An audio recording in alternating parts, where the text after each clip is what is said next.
राजीव इस बात के गवाह है। ये विश्वविद्यालय वर्षों पुरानी इस परंपरा को जिंदा रखे हुए है। हमने यहाँ पर बड़े बड़े आयोजन देखे हैं और जो विश्वविद्यालयों से जिस बात की कल्पना की जाती है कि उनमें डिबेट, डिस्कोर्स हो, डिस्कशन हो और उसके बाद में डिलीवरी हो। ऐसे इस विश्वविद्यालय के इस ह्यूमैनिटीज सेंटर में हमने ज्योति बसु को सुना, हमने EMS नमूद्रीपाद को सुना, हमने बलराज मधोक को सुना, हमने देश के मूर्धन्य अर्थशास्त्रियों और दूसरे लोगों को सुना। और ये विश्वविद्यालय इस बात का गवाह था कि विश्वविद्यालयों में एक इस प्रकार का वातावरण होना चाहिए जहां पर एक साथ कई फूल खिले। जो भावों की अवधारणा थी, मैं समझता हूं कि इस विश्वविद्यालय प्रांगण का ये बड़ा उजला पक्ष है। आज की तारीख में भी इस विश्वविद्यालय को हम लोगों को बड़ा गर्व होता है। कल शाम को हमारे नौजवान मित्रों ने एक मशाल जुलूस का आयोजन किया था और उस मशाल जुलूस की तकरीर करने से पहले ही राजस्थान में मित्रों, खास तौर से मैं आपके सामने ये बात रखना चाहूंगा कि पिछले 4 साल में ये जो सरकार और यहाँ का निजाम है,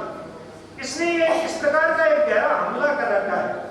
उनका तो बिल्कुल ये कहना है कि पब्लिक फंडेड एजुकेशन सिस्टम को हमको डिस्ट्रॉय करना है। आपकी जानकारी है, सब मित्र इस बात को राजस्थान के लोग तो जानते ही हैं, लेकिन मुल्क के जो मूर्धन्य लोग यहाँ पर बैठे हैं उनको इलम होना चाहिए कि एक तरफ हमने कोशिश करी थी कि मुल्क से निरक्षरता को दूर करेंगे, हम जो निरक्षरता का अंधेरा है उसमें एक उजाले की किरण लहराएंगे, हम सब लोगों को पठन पाठन से जोड़ेंगे, हम वैज्ञानिक नजरिए की शिक्षा मुहैया करवाएंगे, NCERT UGC जैसे संस्थान बनाने वाले नैरोबियन इराकियन इंस्टीट्यूशंस का ये मन था। आप जानते हैं कि कोठारी कमीशन ने इस बात का तफसील से जिक्र किया कि शिक्षा, अगर मान लीजिए आप एक अच्छी सोसाइटी बनाना चाहते हैं, if you have to be educate or a just society, you have to educate the masses there. तो कोठारी कमीशन ने इस बात का प्रोविजन किया था कि GDP का पहले 6% और कालांतर में ज्ञानम कमेटी प्रोफेसर राजीव जिसका कई बार उदाहरण देते हैं, उसने कहा कि साहब 8% of the GDP have to be expand on the education thing। लेकिन आप जानते हैं कि इतनी सारी प्लान्स का जरिया आने के बावजूद 5-year प्लान और उसके बाद में रोलर प्लान एटसेट्रा, उसके बाद भी हम कह रहे हैं कि आज की तारीख में मुल्क में 3.2 से ज्यादा शिक्षा पर खर्च नहीं किया जा रहा है। और इस वक्त तो इनकी एक पूरी मुहिम चली हुई है। मैं राजस्थान की बात कर रहा हूं, 4000 से ज्यादा सरकारी स्कूलों को बंद करने का फैसला वसुंधरा सरकार ने किया। और अभी हाल ही में उन्होंने हमारे यहाँ पर चलने वाली वो बेहतरीन संस्था है, स्कूलिंग सिलेबस से ताल्लुक रखने वाले मित्रों को मैं जानना चाहते होंगे कि अभी इन्होंने फैसला किया है कि ऐसे स्कूल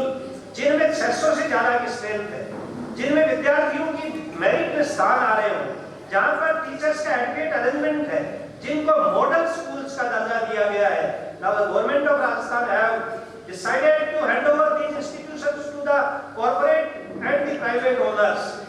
PPP मोड पर शिक्षा का मुझे बड़ी खुशी है कि राजस्थान भर के जो सजग लोग हैं, न केवल टीचिंग फैकल्टी के, न केवल विद्यार्थी और नौजवान, बल्कि किसान, मजदूर और आमजन भी शेखावाटी में तो यूं कहते हुए मुझे हर्ष हो रहा है कि जिस तरह से बाड़मेर में चिपको आंदोलन चला करके पेड़ों की रक्षा के लिए लोगों ने प्राणोत्सर्ग किया था, PPP मोड पर शेखावाटी में बहुत सारे जो हमारी स्कूलों की दीवारों के पास महिलाओं ने, किसानों ने, मजदूरों ने, कामगारों ने, पेरेंट्स ने, विद्यार्थियों ने मिलकर के और एक समुच्चय बना करके और दीवार के ऊपर अपने को खुद खड़ा करके और कहा है कि साहब हमें पहले निस्तानाबूद करो, उसके बाद में आप इन स्कूलों को PPP मोड पर देना। दोस्तों, आप जानते हैं कि देश दुनिया की जब हम बात करें, मैं टीचर मूवमेंट में काम करने का मेरा अपना तजुर्बा है, मुझे बहुत खुशी है कि राजस्थान में इस टीचर मूवमेंट की अगुवाई करने के लिए रुकटा के जनरल सेक्रेटरी के रूप में मुझे काम करने का मौका मिला। देश के टीचर मूवमेंट की अगुवाई करने वाला जो AI फुटो है, उसके वाइस प्रेसिडेंट के रूप में काम करने का मुझे 3 टर्म तक मौका मिला। और दुनिया के 86 से ज्यादा मुल्कों का सशक्त टीचर मूवमेंट का प्राइमरी ऑर्गेनाइजेशन, जिसको फीसे के नाम से कहते हैं, उसमें भी प्रतिनिधित्व करने के लिए भारत की तरफ से उनके भीतर काम करने का मुझे मौका मिला। आप जानते हैं कि सरकारी संस्थानों पर जिस तरह के हमले, सरकार और संबद्ध एजेंसियां जिस तरह से प्राइवेट ओनर्स के बल पर इन संस्थानों पर हमले कर रही हैं। जादवपुर विश्वविद्यालय प्रांगण में जब विद्यार्थियों पर चोट की गई थी, तब AI फुटो की एक एकेडमिक कॉन्फ्रेंस वहां हो रही थी। हम लोग इस बात में गवाह थे। जादवपुर विश्वविद्यालय के टीचर्स ने, विद्यार्थियों ने मिलकर के और उनकी नापाक जो मंसूबे थे उनको न केवल नाकाम किया, बल्कि पूरे देश के टीचर्स ने, प्रोफेसर राजीव कुमार बैठे हैं, डूटा की अगुवाई में, एआई कुट्टो की अगुवाई में, फिसे की अगुवाई में, जादवपुर विश्वविद्यालय के टीचर्स और विद्यार्थियों के आंदोलन को, कुलपति को मानना पड़ा और उनका जो रजिस्ट्रेशन करने की सूरत थी उसको वापस ले। आप जानते हैं दोस्तों, इस वक्त जो सरकारी और ये जो हमारा फासिज्म का बढ़ता खतरा, मुल्क के लोकतांत्रिक मूल्यों पर हमले की सूरत हाल, जनवादी मूल्यों को नेपथ्य में भेजने की इनकी सारी कार्य योजनाएं और एक खास किस्म की सूरत, ये जो आरएसएस और इसके अलाई ऑर्गेनाइजेशन है, जब कभी इनकी जो सूरत हाल पॉलिटिकली इनको सूट करने वाली फोर्सेज जब भी पावर में आती है तो इनका पहला निशाना होता है शिक्षा। अब जानते हैं, मुझे तो याद है 77 में उस दौर में जब आडवाणी और ये लोग सत्ता में आ गए थे और वहां पर आडवाणी जी का दौरा था, साथी दर्शन कोटा आज हमारे बीच नहीं है, उसकी शहादत हो गई, लेकिन दर्शन कोटा की अगुवाई में आडवाणी गो बैक के नारे लगाए, जैसे साइमन कमीशन को गो बैक की बात हुई, इसी तरह से आडवाणी और उनके लाई लोगों के मंसूबों को इनके मुहाने पर दो दीजिए रहती है। आज जिस तरह से इनका जो दुमछल्ला मीडिया जिस तरह का हो गया है, इसकी शुरुआत इन्होंने 1977 में कर दी। जनता रिजीम के दरमियान आडवाणी और उनकी सिपा सलाह टीम ने बहुत योजनाबद्ध तरीके से हमारी जो सारी ये इंस्टीट्यूशंस थी, पब्लिक फंडेड की, प्रिंट मीडिया की, इलेक्ट्रॉनिक मीडिया की, इन सब के भीतर इन्होंने अपने वॉलंटियर्स को इंडक्ट किया और वो कालांतर में चल करके और बहुत अच्छी सूरत में आ गई। इसी तरह से शिक्षा पर इन दिनों में आप देख रहे हैं राजस्थान को उन्होंने ऐसी प्रयोगशाला बना दिया है। एक हमारे शिक्षा मंत्री हैं, मुझे बड़ी पीड़ा होती है अपने आपके साथ वो प्रोफेसर लिखते हैं, किसी साधुवाद है किसी मित्र का, उसने एक आरटीआई लगाई जिसके बदौलत उन्होंने अपनी ये जो बात की उसको ऊपर चले। लेकिन ये देवरानी जिस तरह का राजस्थान बनाना चाहते हैं दोस्तों, उसको कौन रोकेगा? उसको रोकने की जिम्मेदारी क्या केवल विद्यार्थियों पर है? उसको रोकने की जिम्मेदारी क्या केवल पब्लिक फंडेड सिस्टम पर काम करने वाली जो हमारी एजुकेशन की जमात के शिक्षक संघ के साथी है? मुझे बहुत खुशी है कि शिक्षक संघ शेख आवाज, शिक्षक संघ प्रगतिशील और दूसरे बहुत सारे 40 ऑर्गेनाइजेशन से मिलकर और देवरानी और उनकी जो पोल्ट्री है राजस्थान में जिस तरह से वो शिक्षा के ढांचे को तहस-नहस करना चाहते हैं, उसका मुकाबला करने के लिए वे सड़क पर आए हैं। और मुझे बहुत खुशी है कि डे बिफोर यस्टरडे अजमेर में उन्होंने एक बहुत बड़ा जलजला और जुलूस निकाला और निकाल करके जनता का आह्वान किया है कि इन फोर्सेस के नाकाम इरादों को, आप इनके नापाक इरादों को विफल करें। ऐसा ही प्रयोजन पहले अलवर में भी कई मित्रों ने किया है। इसलिए मेरा ये मानना है कि ये जो विश्वविद्यालय प्रांगण है इनमें अभी भी, जैसी मैं आज कह रहा था कि भाई हमें बहुत खुशी है, पिछले दिनों एआई कुट्टो के आह्वान पर स्टेट सेंटर्स पर जब डेमोन्स्ट्रेशन करके और धरने देने की बात थी, कल जो हमारे लाल मर्चेंट एजेंसी के साथी कह रहे थे कि आपने इसकी परमिशन नहीं ली। हमने तो परमिशन ले ली थी कि भाई हम शिक्षा संकुल पर शिक्षा को बचाने का जो जन आंदोलन है उसका हिस्सा बनेंगे और हम अपना एक राज्य स्तरीय धरना देंगे। लेकिन एट रैंडम जिस दिन मॉर्निंग में हमारी एक्शन प्लान होनी है उस दिन सुबह ये हमारे कमिश्नर का फोन आता है और कहते हैं कि साहब धरने की परमिशन हमने विड्रॉ कर ली है क्योंकि हमने धारा 144 लगी हुई है और साहब आपका जो धरना है इसकी परमिशन नहीं दी जा सकती। मुझे खुशी है कि इस विश्वविद्यालय प्रांगण में ये जो आज नौजवान टीचर यहाँ पर बड़ी संख्या में बैठा हुआ है उनके आह्वान पर हमने इस विश्वविद्यालय प्रांगण में धरना दिया राजस्थान। कल भी जब ऐसी बात बनी तो हमने अपने गेस्ट हाउस से उस मसाल जुलूस को शुरू किया और इस विश्वविद्यालय प्रांगण के सामने से आते हुए पूरे इस प्रांगण में हमने अलग जगाया और निराश्री शिक्षक सदन के इस मुख्य द्वार पर आकर के और हमने अपनी पब्लिक मीटिंग को एड्रेस किया। तो दोस्तों मैं समझता हूँ कि शायद समय की जो सुई है वो ज़्यादा परमिशन नहीं दे रही है, लेकिन अब हालात जैसे मुल्क में बन रहे हैं, साथी आरसी अपनी कलम के माध्यम से, अपने अखबार के माध्यम से पूरे न केवल राजस्थान को बल्कि पूरे देश को जगाने की कोशिश कर रहे हैं। प्यारेलाल जी ये इनकी टीम दलितों के बीच में आज इनके मुहाने पर सबसे ज्यादा तो देखिए मित्रों, जब कभी कोई परिवर्तन की धार पेनी होने की सूरत बनती है तो फिर आज भी जुल्म और जाति का सबसे बड़ा शिकार होता है वो अब दलित है। तो मैं समझता हूँ कि दलितों के बीच में हमारा जो ऑर्गेनाइजेशन है वो आगे बढ़ के काम कर रहा है।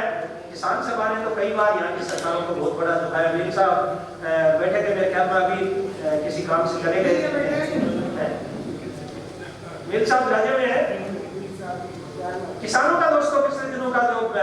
आंदोलन है, हमारे जो बाहर से साथी आए हैं उनके लिए मैं इस बात की जानकारी देने के लिए कहूँगा, काबसरूप जी बैठे हैं यहाँ पर, कि मैं समझता हूँ कि जब कॉल दी गई पूरे सूबे की जो इनकी लॉ इन्फोर्सिंग एजेंसियां चाक चौबंद हो गई थी, कहने लगी कि साहब हम कर्फ्यू लगा देंगे और हम जनता को सड़कों पर आने नहीं देंगे और कौन ऐसा है जो रोड जाम करेगा। लेकिन मुझे इस बात की खुशी है दोस्तों कि चौमू के मुहाने से लेकर हमारे रावड़ा घरसाना तक, अब गंगानगर तक, सरहद तक 540 किलोमीटर तक किसानों ने अपना जनता कर्फ्यू लगाया और पूरे देश, पूरे इस सूबे में 540 किलोमीटर तक पूरी रोड के ऊपर परिंदा भी पैर नहीं मार सकता था। इस तरह की हमारी एकता देखने को मिली। उन किसानों के आंदोलन के साथ मैंने पहली बार देखा पूरे शेखावाटी में हमारे वहां की जो व्यापारी संगठन थे, यानी जो लोग वर्गीय आधार पर कहते हैं कि साहब उनके बीच में कन्फ्रंटेशन होता है, 5000 लोगों का खाना वहां का व्यापार मंडल बना के ला रहा है। वहां के व्यापारियों ने स्वस्फूर्त तरीके से शेखावाटी के संपूर्ण कस्बों को बंद किया और दोस्तों लगातार 11 दिन तक जंगी मुहिम की तरह किसानों की वाइब्रेंट मूवमेंट के सामने मुझे याद आया दौर बिजोलिया आंदोलन का, मुझे याद आया दौर शेखावाटी के किसान आंदोलन का, मुझे याद आया दौर चंपारण और खेड़ा और तिवारा के आंदोलन का, मुझे याद आया दौर नील विद्रोह के, हमारे मुक्ति संग्राम के दौर के किसान आंदोलन। इसलिए ये राजस्थान की जो सरजमी है, इस पर सरकारें एक तरफ से लगी हुई है कि हम इसको इस तरह की एक प्रयोगशाला बनाना चाहते हैं जहां पर उभयधर्मी सूरत हाल बनेगी, जहां पर कॉर्पोरेट के लिए हम अपने पलक बावड़े बिछा देंगे, जहां पर हम पब्लिक फंडेड सिस्टम को निस्तानाबूद कर देंगे, हम किसानों, मजदूरों, कामगारों, विद्यार्थियों, नौजवानों के आंदोलन को कुचल देंगे, लाठी गोली की सरकार के बल पर हम लोग चलाएंगे। लेकिन दूसरी तरफ जनता की जो माली एकता है दोस्तों, वो न केवल किसानों के बीच, बल्कि मैं समझता हूँ कि इन्होंने बहुत कोशिश करी थी युक्तों के पहले तो ऑर्गेनाइजेशन खड़ा करने की, और उसको भी मुल्क के टीचर्स ने इनके उन मंसूबों को कामयाब नहीं होने दिया। इसलिए आज इस बात की महती आवश्यकता है कि देश के पैमाने पर जेएनयू पर जिस तरह के हमले हैं मित्रों, मेरे बहुत सारे विद्यार्थी, हम तो सरकार से कन्फ्रंटेशन में रहे था उम्र, लिहाजा में इससे प्रांत के सभी कोणों में, चाहे वो भीलवाड़ा था, भले झालावाड़ था, भले गंगानगर था, भले सरगरिया था, भले कोई अलवर था या भरतपुर था, इन सब इंस्टीट्यूशंस में हम पढ़ाते रहे और इन्होंने ट्रेनिंग थ्रू द ट्रांसफर करके और टीचर्स के मूवमेंट का गला घोंटने की कोशिशें भी की। इसके बावजूद आप जानते हैं कि राजस्थान में हमारी जो टीचिंग फैकल्टी है वो पूरी शक्ति के साथ खड़ी है और ये देशव्यापी नजरिया भी है। समाजवादी सूरत हाल में जब दुनिया के जो समाजवादी मुल्क थे उनमें किसी का आंदोलन के मुख्यालय हुआ करते थे, सोवियत संघ के विघटन के बाद और पूर्वी यूरोप में सरकारों के पतन के बाद, मुझे खुशी है कि एआई फोटो की अगुवाई में, डूटा जैसे ऑर्गेनाइजेशंस की अगुवाई में, रूटा जैसे ऑर्गेनाइजेशंस की अगुवाई में हमने दुनिया के 86 मुल्कों के टीचर मूवमेंट की जो वॉइस थी उसको मंद नहीं होने दिया जाना चाहिए। इसके लिए हमने दिल्ली में किसी का मुख्यालय बनाया। 4 लाख से ज्यादा टीचर्स कई बार वाइब्रेंट आंदोलन करके पार्लियामेंट पर हम लोग ले बसाले चल पड़े हैं, लोग मेरे गांव के। अब क्या है अगली बात,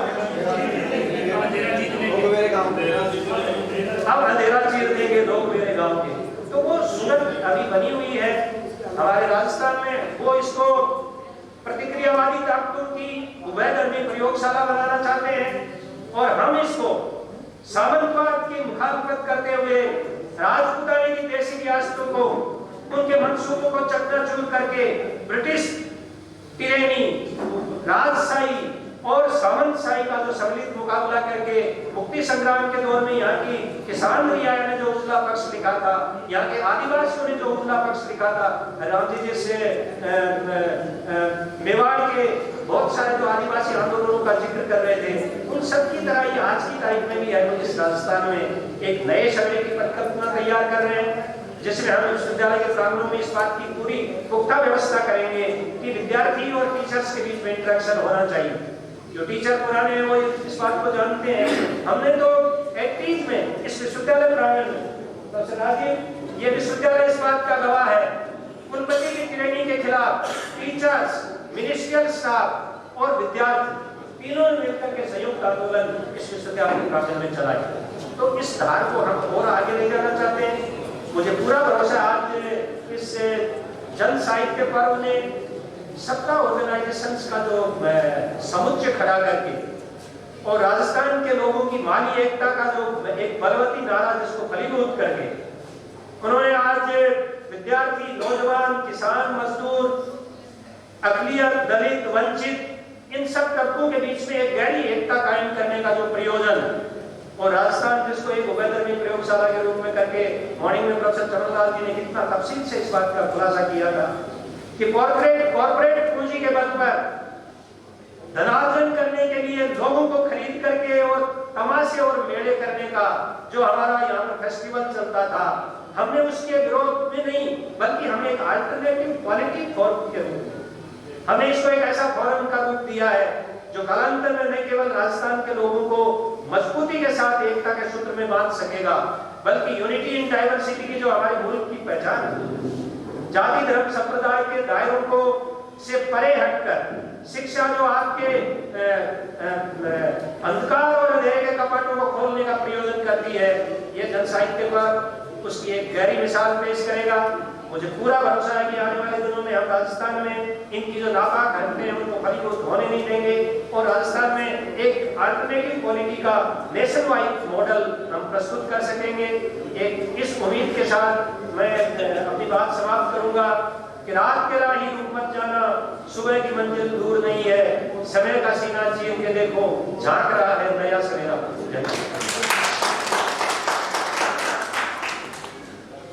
शुक्रिया डॉक्टर जी आर चौधरी साहब का। आपने बहुत बेहतरीन तरीके से राजस्थान में जो शिक्षा पर हमले हो रहे हैं उन सब खतरों के प्रति भी सावचेत किया और जो प्रतिरोध के आंदोलन हैं, खासतौर पे जो आपने किसान आंदोलन का जिक्र करके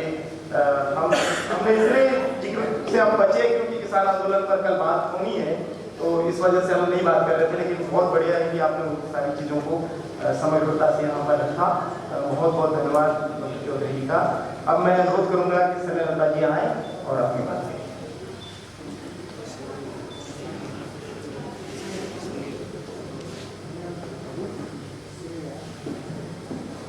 आदरणीय मंच और विद्वान साथियों, मेरा नाम स्नेहसता है और मैं हरियाणा केंद्रीय विश्वविद्यालय महेंद्रगढ़ में अंग्रेजी पढ़ाती हूँ। अभी सुबह से ही जितने भी वक्ता यहाँ आए उन सब ने उन आवाजों के बारे में बात की है जिनको दरकिनार किया गया है, और उन आवाजों ने हमेशा जो डोमिनेंट डिस्कोर्स है उसको क्वेश्चन करने की कोशिश की है। उन्होंने उन आवाजों के बारे में बात की है। एक अध्यापक होने के नाते और एक विद्यार्थी होने के नाते मुझे हमेशा यही लगता है कि विश्वविद्यालय एक ऐसा स्थान है जहाँ पे हम इन चीजों की उम्मीद कर सकते हैं। आम जन में एक ऐसी सच्चाई स्थापित की जा चुकी है जिसको क्वेश्चन करना बहुत ही मुश्किल है, लेकिन विश्वविद्यालय एक ऐसा स्थान है जहाँ पे हम उस सच्चाई की जो खोखलापन है उसके बारे में बात कर सकते हैं। इसी दौर में हमने 2016 में जब महाश्वेता देवी जो एक विख्यात लेखिका रही हैं जिन्होंने आदिवासियों महिलाओं के लिए बहुत काम किया है, उनका देहांत हुआ, तब उनके देहांत पे हमने उन्हें ट्रिब्यूट देने की योजना बनाई कि डिपार्टमेंट की तरफ से एक प्रोग्राम ऑर्गेनाइज किया जाए, और उस प्रोग्राम के अंदर ये फाइनल किया गया कि उनकी एक कहानी है द्रौपदी, उसको नाटक के तौर पे दिखाया जाएगा। उस कहानी को नाटक के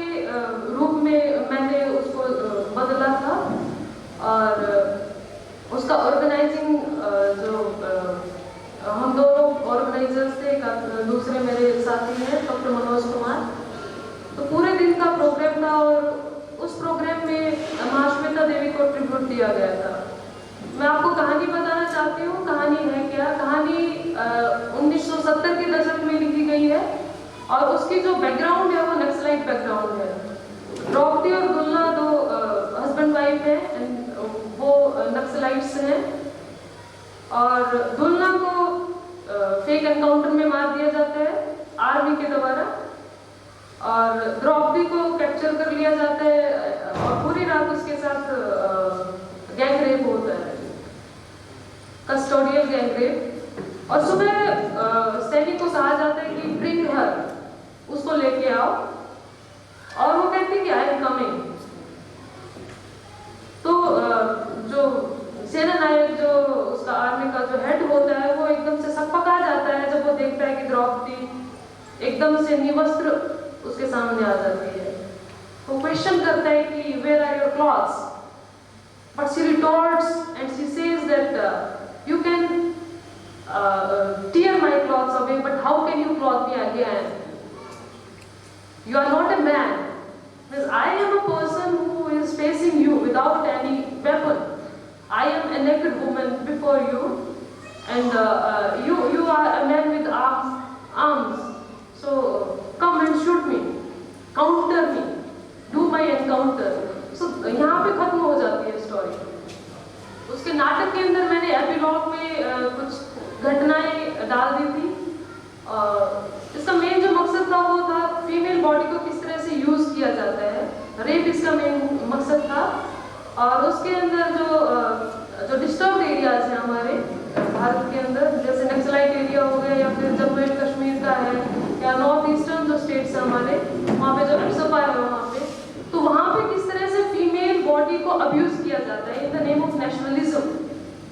उन चीज़ों के बारे में जिक्र किया गया था। और मैंने यही भी बताया था कि हमारे देश के अंदर जहाँ पे औरत को किताबों में बहुत ऊंचा दर्जा दिया जाता है, जहाँ पे जैसे दुर्गा पूजा होती है, अभी हमारे विद्वतगण बता रहे थे कि सरस्वती पूजा होती है, एक तरफ तो पूजते हैं, दूसरी तरफ उसी देश के अंदर हर साल 84,000 औरतों के साथ, हर साल 84,000, that is a big data, वो सेक्सुअली अब्यूज होती है। ये सारी चीजें उस दौरान इन सारी चीजों के बारे में बात की गई थी। प्ले को बहुत अच्छे से रिसीव किया गया था, खूब तालियां बजी थी, everybody was congratulating that this is one of the best plays in the university. But after this some ABVP students and some RSS students, they went to the registrar's office and they started making the problem. और हुआ क्या कि वो बाहर हमारे जो university है वहाँ पे आसपास के गांव में खूब सारे सैनिकों का गांव है, खूब सारे लोग फौज में भर्ती हैं, और कहा यह गया कि तुम्हारा प्ले का मकसद फौजियों को उनको पर लांछन लगाना था। तो जो मुद्दा था उस पर किसी ने बात नहीं की, बल्कि उसको टोटली डाइवर्ट कर दिया गया कि आपका उद्देश्य देश की गरिमा को आंच पहुंचाना था, फौजी हमारे साफ सुथरे हैं और आप उनके ऊपर इस तरह की लांछन नहीं लगा सकते। तो इसमें जो बड़े पैराडॉक्सिकल जो चीज रही वो ये है कि ये सारी बातें आदमी कह रहे थे। वो पूरा जो वो कहते हैं कि जन आंदोलन था, लेकिन मुझे लगता है कि वो मेल आंदोलन था, आदमियों का आंदोलन था, जो कि रेप के ऊपर रिटॉर्ट कर रहे हैं कि how can a woman speak about rape which is done by army people. तो सबसे बड़ा जो विरोधाभास यहाँ इस चीज में ये रहा। उसके बाद फिर यूनिवर्सिटी ने शो कॉज नोटिस और वो सारी चीजें चली, बाहर के जो विद्वान साथी थे उन्होंने साथ दिया, इस वजह से सस्पेंशन होने से बच गए हम। लेकिन अंत में बहुत अच्छा सा वार्निंग लेटर दिया गया कि if you repeat this kind of thing, if you repeat this fault again, disciplinary action would be taken against you. मुझे आज तक समझ में नहीं आया कि व्हाट वाज माय फॉल्ट, कौन सी फॉल्ट रिपीट ना करूं, मुझे नहीं पता। तो मैं यही कहना चाहूंगी कि यूनिवर्सिटी के अंदर वो स्पेस सिकुड़ता जा रहा है, जगह नहीं है। उसके बाद हमारी यूनिवर्सिटी में स्क्रीनिंग कमेटी बैठा दी गई है। अब अगर आप स्टेज के ऊपर जाएंगे तो आपको एक एक शब्द दिखाना पड़ेगा कि this is the word, these are the words which I am going to speak on the stage। वो स्क्रीनिंग करेंगे, वो बताएंगे तो आपको बोलना नहीं तो नहीं जा सकते आप। और उसके बाद अब इस तरह के प्ले होते हैं वहाँ पे कि वो कौन थे जिनका उनका हाँ एकलव्य, द्रोण एकलव्य से कहते हैं कि अंगूठा दो और अंगूठा काटते हैं और ऑडियंस ताली बजाते हैं वहाँ। सो रिटॉर्ट जो स्पेस था, विरोध का स्पेस था, वो खत्म हो चुका है। और मुझे लगता है कि ये बहुत ही भयावह स्थिति है। अगर हम एक साथ मिलकर काम नहीं करेंगे तो जीते जी मारे जाएंगे। और अभी थोड़ी देर पहले कह रहे थे कि हमें ना इकट्ठे होकर काम करना चाहिए। मुझे सर इसमें डाउट लगता है। I don't know what are our common concerns. As a woman, my concerns are different, but as a male, your concerns are different. मुझे नहीं पता हम कॉमन ग्राउंड पे खड़े हो सकते हैं कि नहीं। एक एससी और जो दलित हैं उनके कंसर्न्स अलग हैं, और जो अपर कास्ट मेल और फीमेल हैं उनके कंसर्न्स अलग हैं। मुझे नहीं पता we can stand for the same concerns और नॉट, बट मैं तो यही कहूँगी कि कम से कम अपनी लड़ाई हम लड़ते रहें, रेजिस्टेंस करते रहें और इन स्ट्रक्चर्स को तोड़ने की कोशिश करें ताकि अच्छे ह्यूमन बीइंग बन सके और हम खुद को भी बचा सके और अपने साथियों को भी। Thank you.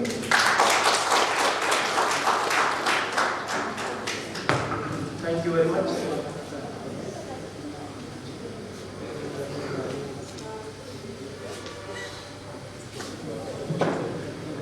चलिए, एक और खुशखबरी है कि इस सत्र के